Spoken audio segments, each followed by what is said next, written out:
अजर अमर व्यक्त अज अविनाशी अविकार अलक अचिंत्य अनादि अज आर्त अनिहार धार सोटा। हे वर्जेश वर्ज नंदन नंद नंदन वसुदेव सुत यशुमती के सुख कंद हरु मोर दुख दंद सब।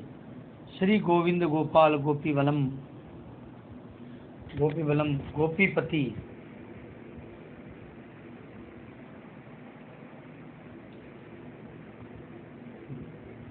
गोपीवलम गोपमति कीजिए कृपा कृपाल कंसारी काली दमन।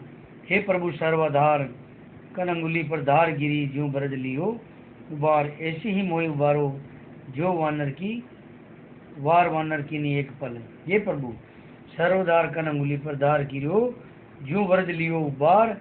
ऐसे मोहि उबारो ज्यों वानर की वार वानरी की नी एक पल। ऐसी मोहि उबार।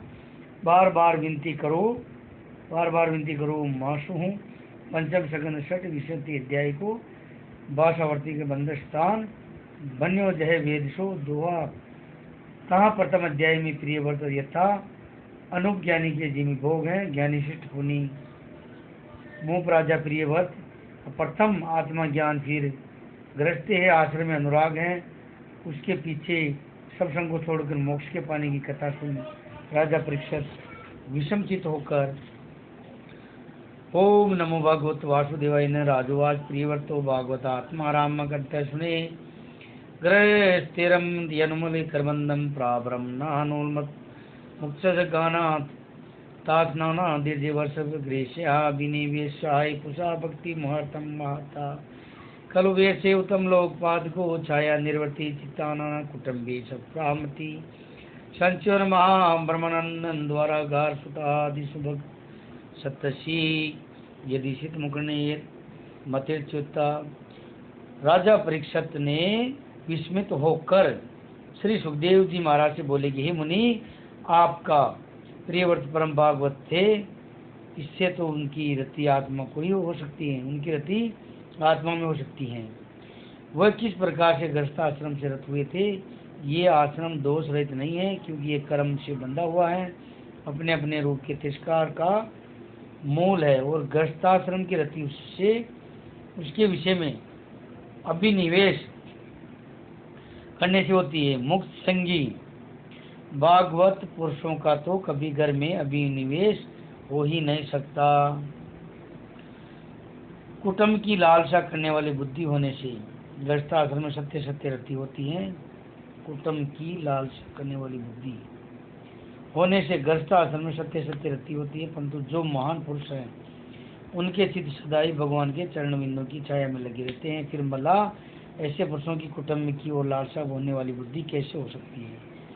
हे ब्राह्मण राजा प्रियव्रत ने उत्तर कलतर और गुहादि में अनुरागी होकर जो सिद्धि पाई और भगवान में भी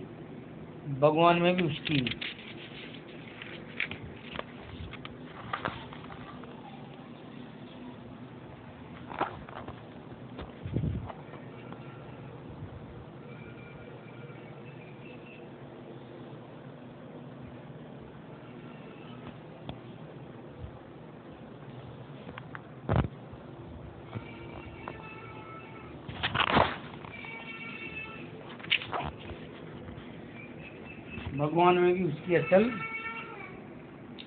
बुद्धि हुई। इसका भी मुझे एक बड़ा भारी संदेह कि गृहस्थ आश्रम में आश्रित पुरुषों की किस प्रकार सिद्धि और भगवान की अटल भक्ति मिल गई थी।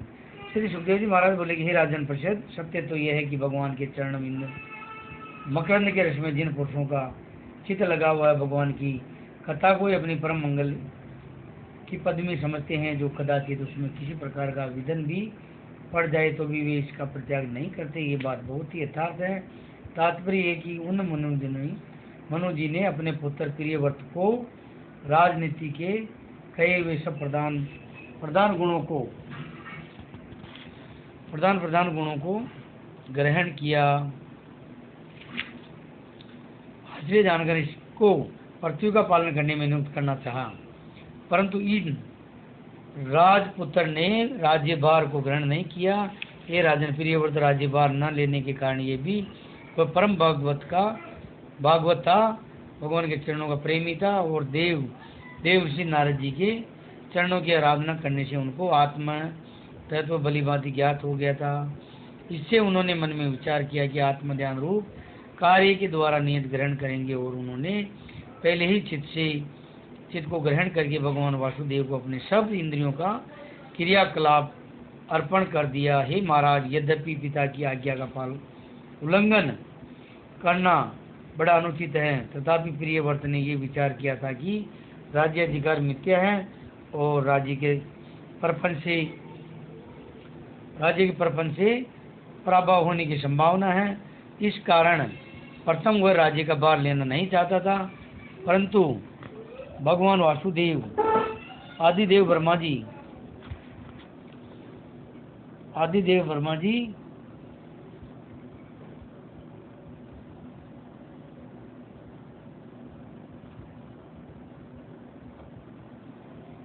सब मूर्तिमान वेद और मरीचि आदि सब समर्थ निज जनों के साथ अपने भवन सत्य लोक को गए। उतरने का विचार कर रहे थे। राजन, जैसे राज उन लोगों द्वारा अपने आदिनस्तु मंडलेश्वर राजाओं के अभिप्राय को जानता है, वैसे गुण में सृष्टि के बनाने वाले चिता के द्वारा समस्त जगत का अभिप्राय निश्चय करते हैं। वही ब्रह्मा जी प्रियव्रत का वृत्तांत जानकर नारद जी के निकट जाने को अपने लोक से उतर कर आने लगे। सत्य लोक से उतरने के समय स्थान में चंद्रमा के समान उसकी ज्योति प्रकाशित हुई और मार्ग में देवता लोग उनकी पूजा करने लगे। सिद्ध साधक गंधर्व उच्चारण और मुनि इत्यादि इसका बखान करने लगे। ब्रह्मा जी इस प्रकार पूजा प्राप्त करते करते अपनी दूती से गंधमादन पर्वत की गुफा को प्रकाशित करते प्रियव्रत के पास पहुँचे। उसी समय गंधमादन पर्वत की गुफा में नारद जी प्रियव्रत को आत्मविद्या का उपदेश कर रहे थे और मनु जी अपने पुत्र प्रियव्रत को लेने के लिए वहां आए थे। हंस की सवारी को देखते ही नारद जी ने जान लिया कि हमारे पिता भगवान ब्रह्मा जी आगमन हुआ है, इसलिए मनु और प्रियव्रत के साथ हाथ जोड़कर उसी समय उठ खड़े हुए और पूजा की सामग्री हाथ में लेकर ब्रह्मा जी की स्तुति करने को चले गए। हे भारत, पूजा की सामग्री उनके सामने रखकर फिर मीठे वचनों से उनके गुण व यश का सर्वोत्कृष्टता को विषय का वर्णन करने लगे। इसलिए ब्रह्मा जी दया प्रकट करके कुछ हंसे और कृपा दृष्टि से प्रियव्रत की ओर देखकर कहा कि ब्रह्मा जी स्नेह सहित बोले कि हे तात, जो मैं कहूँ तो सुनो। सत्य स्वरूप अप्रेम भगवान में आरोप करके दोष देखना उचित नहीं है। जो मैं कहता हूँ सुनो। सत्य स्वरूप अप्रेम में भगवान में आरोप करके दोष देखना उचित नहीं है, क्योंकि हे वत्स, तुम्हारे पिता, तुम्हारे गुरु ये महर्षि नारद और हम सभी अवश्य होकर जिनकी आज्ञा का पालन करते हैं, विश्व के जिनकी आज्ञा का पालन करते हैं। जब राधे कृष्ण भगवान की जय, 15 बंदी हरिलाल की जय, नारायण की जय। और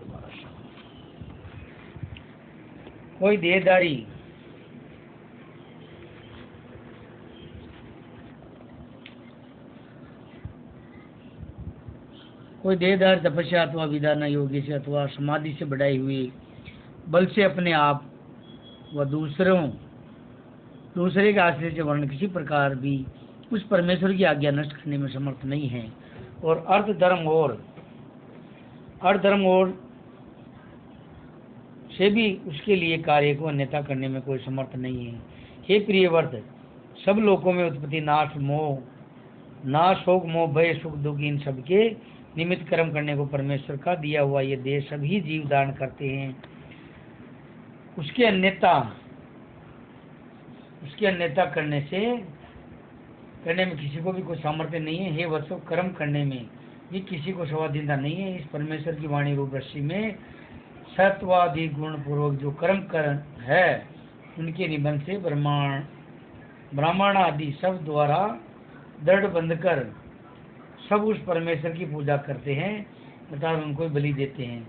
इस कारण बेल इत्यादि चौपाई जिस प्रकार नाक में नाथ के पड़ने से दीपद मनुष्य की इच्छा से उनके लिए कर्म करते हैं।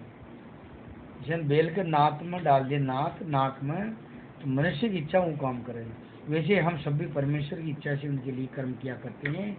भगवान ने नाद डाल रखी अपने। हे वसु, जैसे नेत्र वाला पुरुष अंधे को छाया अथवा धूप में जहाँ चाहे ले जा सकता है, उस अंधे को जाना पड़ता है, ऐसे ही परमेश्वर हमारा प्रभु है, वह अपनी इच्छा से हमारे लिए पशु पक्षी अथवा मनुष्य का जो कोई भी दे देता है। हे भगवान कृपा हो जाओगी। इसलिए ऐसे ही परमेश्वर हमारा प्रभु है, भगवान है, परमात्मा, वह अपनी इच्छा से हमारे लिए पशु पक्षी अथवा मनुष्य का जो भी दे देता है, हम लोग उसको ही अंगीकार करेंगे। सुख व दुख का भोग किया करते हैं, वह सुख दुख गुण कर्म के संग हेतु से ही ईश्वर देता है। अर्थात बेल इत्यादि जैसे किसान के देने पर ही घास आदि खाने को पाते हैं, अपनी इच्छा से खाने को नहीं पा सकते। वैसे हम लोग भी परमेश्वर का दिया हुआ ही सुख दुख भोग करते हैं। हमारी इच्छा से कुछ भी नहीं हो सकता। निंद्रा से उठे हुए पुरुष को सपने में देखे हुए पदार्थ का केवल स्मरण मात्र रहने से अभिमान शून्य होकर प्रारंभ के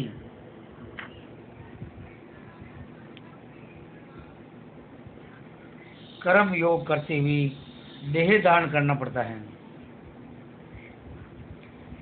परंतु उनको दूसरी देह के संबंधी गुण या कर्म अथवा वासना नहीं रहती है, क्योंकि ईश्वर की इच्छा में कर्मों का भोग न केवल अज्ञानी के लिए ही नहीं, वरन ज्ञानियों को भी उसकी इच्छा से कर्म भोग भोगना पड़ता है।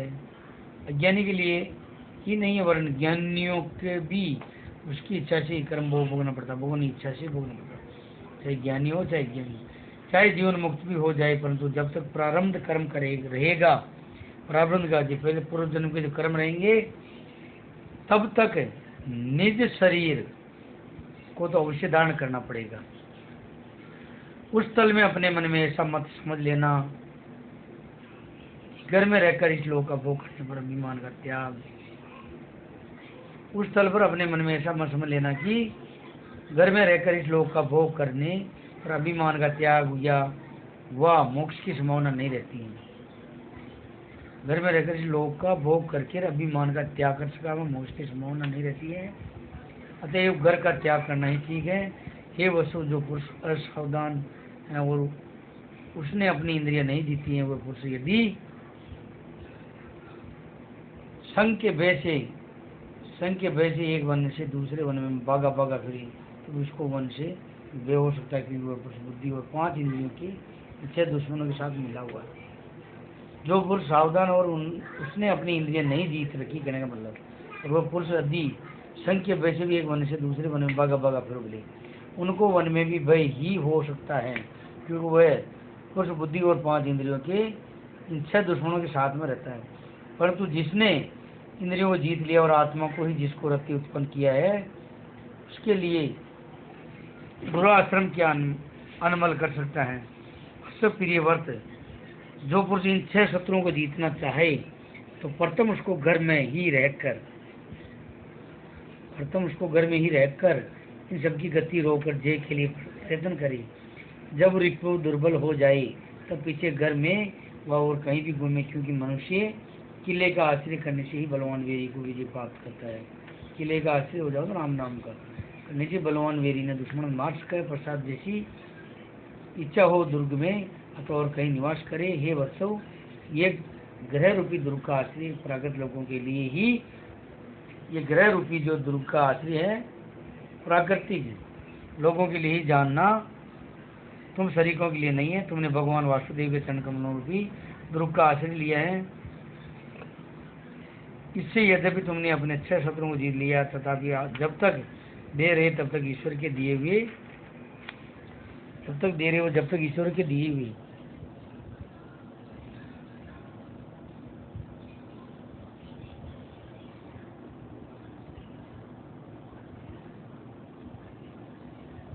सब भोगों को भोग कर फिर संग पर त्याग करके अपने अपने रूप को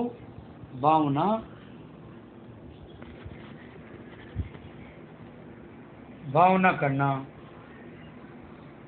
अर्थात आत्मनिष्ठ हो जाना। महर्षि शुक देव जी इतनी कथा वर्णन करके राजा परीक्षित से बोले कि ही महिपाल माँ भगवत प्रिय वर्त ब्रह्मा जी के ये वचन सुनकर मन में विचार कहने लगे कि हम एक क्षुद्र प्राणी है, हमको त्रिभुवन नाथ ब्रह्मा जी ये सबला दे देते हैं। उनको सिर झुकाकर बोला कि जो आपकी आज्ञा है मैं वही करूँगा। ये कहकर ब्रह्मा जी आज्ञा मानी। ऐसा होने से मनोज जी को बहुत ही संतोष प्राप्त हुआ और उन्होंने आनंदित चित्त से यथाविधि ब्रह्मा जी का पूजा अर्चना की। ब्रह्मा जी ने उसको ग्रहण करके प्रियव्रत का और नारद जी के सामने ही अपने लोगों को जो मन और वाणी के गोचर से व्यवहार सुनने हैं जाने के लिए अंतर्ध्यान होगी।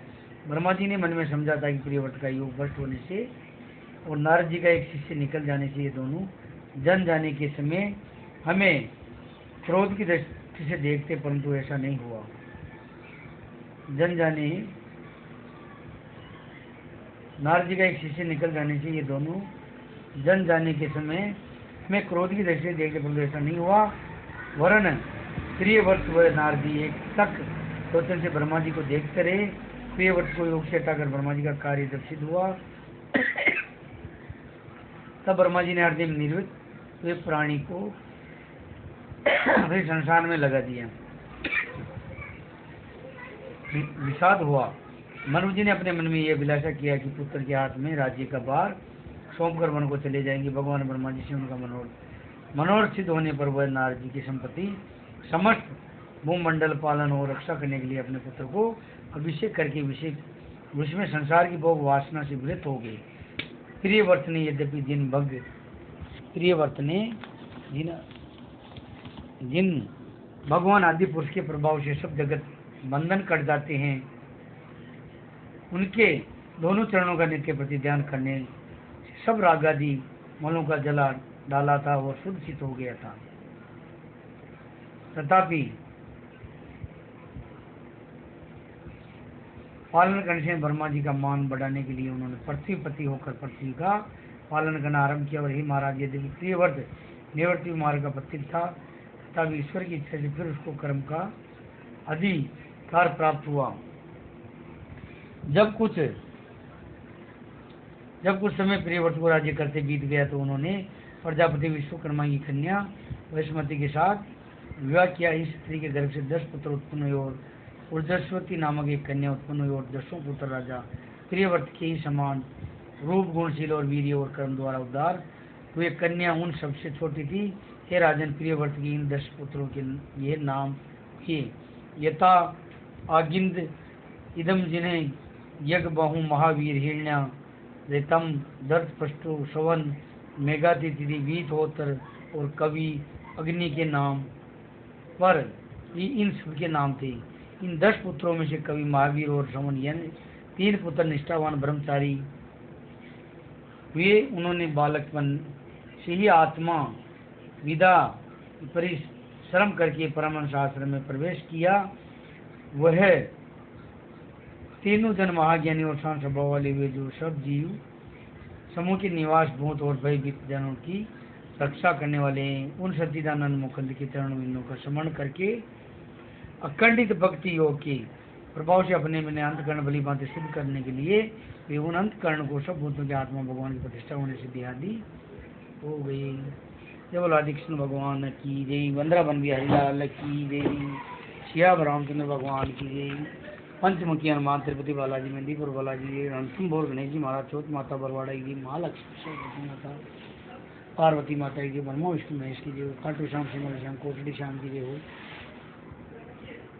जोगणे माता बेड़नाथ की जय हो। देमाणे दरबार की जय हो। भागवत कथा की जय हो। शिव पुराण की जय। भागवत गीता की जय। पद्म पुराण की जय हो। रामायण माता की जय। अब छोटा सा मुझे रास आ गया तेरे दर पे सर झुकाना, तुझे मिल गई पुजारिन मुझे मिल गया ठिकाना। मुझे कौन जानता था तेरी बंदगी से पहले, तेरी याद ने बना दी मेरी जिंदगी फसाना।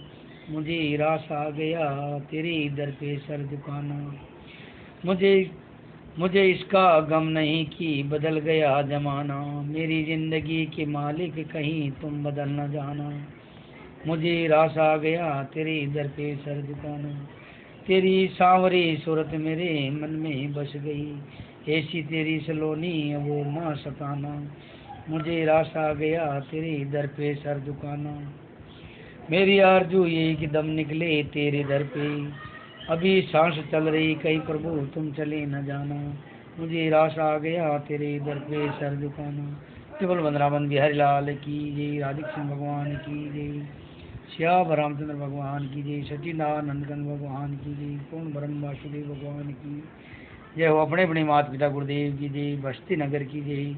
ये भगवान विश्व का कल्याण करो, प्रभु दीनानाथ की जय।